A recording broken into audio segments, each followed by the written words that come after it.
Okay, second update tayo dito ngayon sa Davao City Overland Transport Terminal.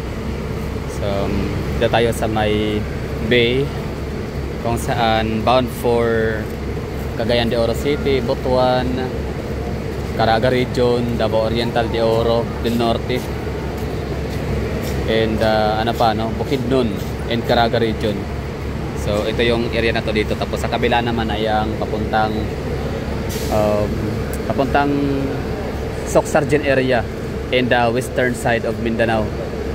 Maaring Zamboanga, kaso walang Zamboanga dyan, no?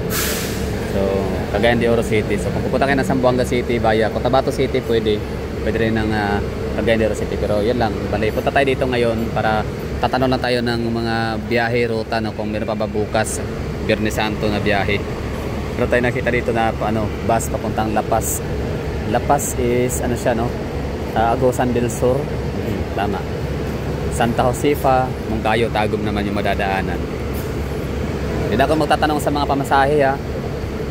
Basta isipin nyo na lang kapag pupunta kayo ng Butuan City, pamasahe doon, kalimutan ko na basta 500, no? O 600.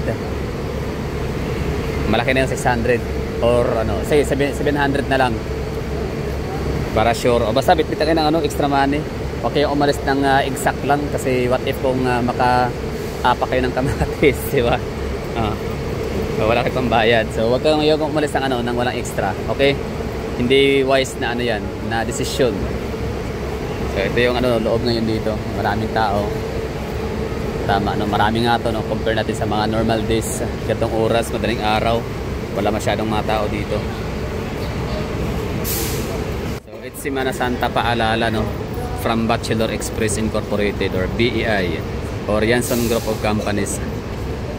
Oplan Semana Santa. And drivers, always wear your seatbelts, okay? Stay focused, rid yourself of all distractions, put away your phone. Number 3, avoid overloading of passenger. Tama lang, no? Huwag garapal, huwag sugapa, huwag madamot. Kasi kawawa yung mga tao, no? Hindi naman sardinas pero nagpagsiksikan. Report to authority in a suspicious individuals, persons. Mahalaga yan, safety first.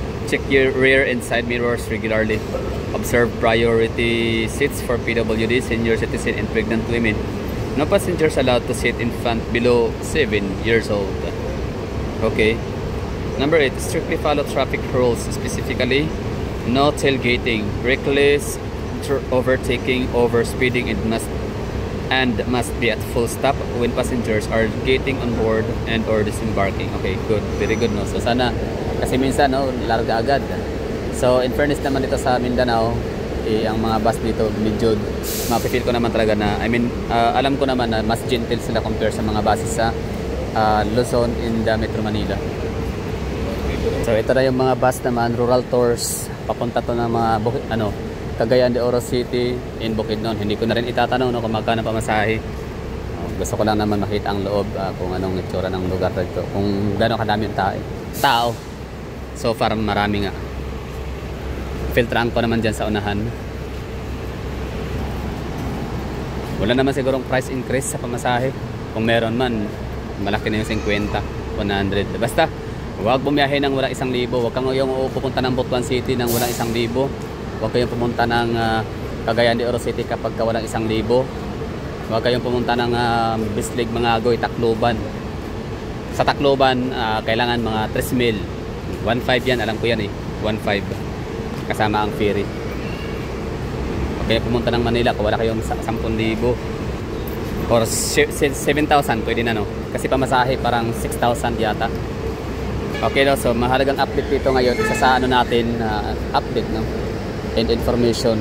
So ano pala dito, hindi ka, ang bachelor ay walang problema sa bachelor tours. Hindi sila hihinto, no, ng operation kahit anong araw pa yan, kahit New Year, kahit Biyernes Santo, kahit All Souls Day, All Saints Day, no. So yun kasi yung pinaka mga events sa Pilipinas na halos lahat yata talaga kumbaga big event. So kahit bukas Biyernes Santo, meron pa rin silang biyahe. So yun, may mga pa rin naman, may mga basis bukas. Marami pa din, wala, hindi man nababawasan, pero yung interval, since konti na yung pasahero bukas, Biyernes kasi, So yung interval maaring mabagal, no? Kung dati is every 30 minutes, every 1 hour, puno, alis, puno ulit, alis. So ngayon, pabukas, maaring matagal, pwedeng 1-2 oras tapos bago aalis yung bus. So yun, at least meron, no? Yun ang point dun, mahalaga. So makakahabol pa kayong mag-uwi. Kasi ngayon, Webes, mamaya may trabaho pa rin, no? Tinatanong ko yung mga kasamahan, mga kakilala ko na empleyado. So bukas ay may trabaho sila pero maagang magsarado, alas 7 ng gabi.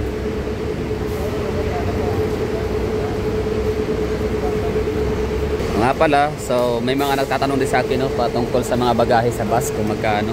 So yun, no, bali tinanong natin yung bus papuntang Tacloban and Butuan.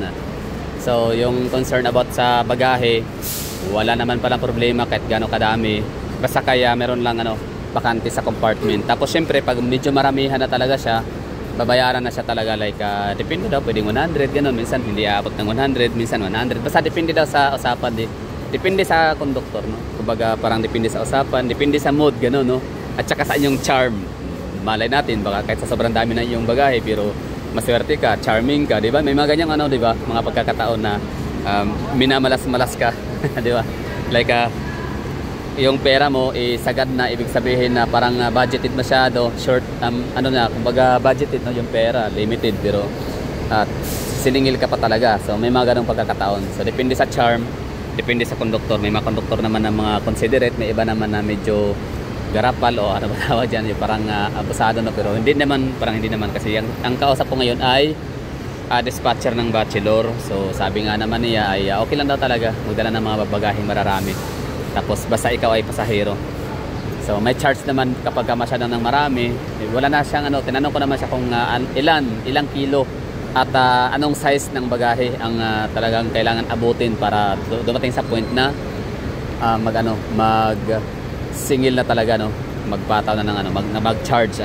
So sabi naman ni mamang dispatcher, di naman daw talaga ganun ka issue.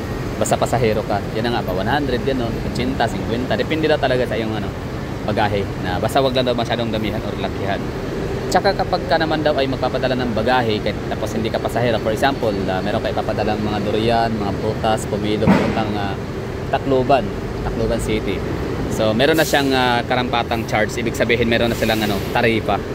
Meron talagang charge doon, merong amount, merong taripa, like kung magkano per kilo, gano'n, no? Although hindi ko siya tinanong pero at least meron. So possible mas malaki-laki, baka di ka na kung mga pwede sa tao, no? Depende sa mga nakakalam dyan, kumusta ba yung yung mga pamasahe sa bagahe. Although yun ang mahalaga, na ipakita ko sa inyo ngayon ang sitwasyon dito sa Davao City bus terminal. Marami ng tao, so ingat sa mga bibiyahe uuwi, yun lang. So piliin yung bus na kung malalayo, mas maganda, may mga lavatory, may CR ba, no, ihian. Anyways, that would be all. Thank you for watching. Ingat sa lahat, no. Happy bakasyon.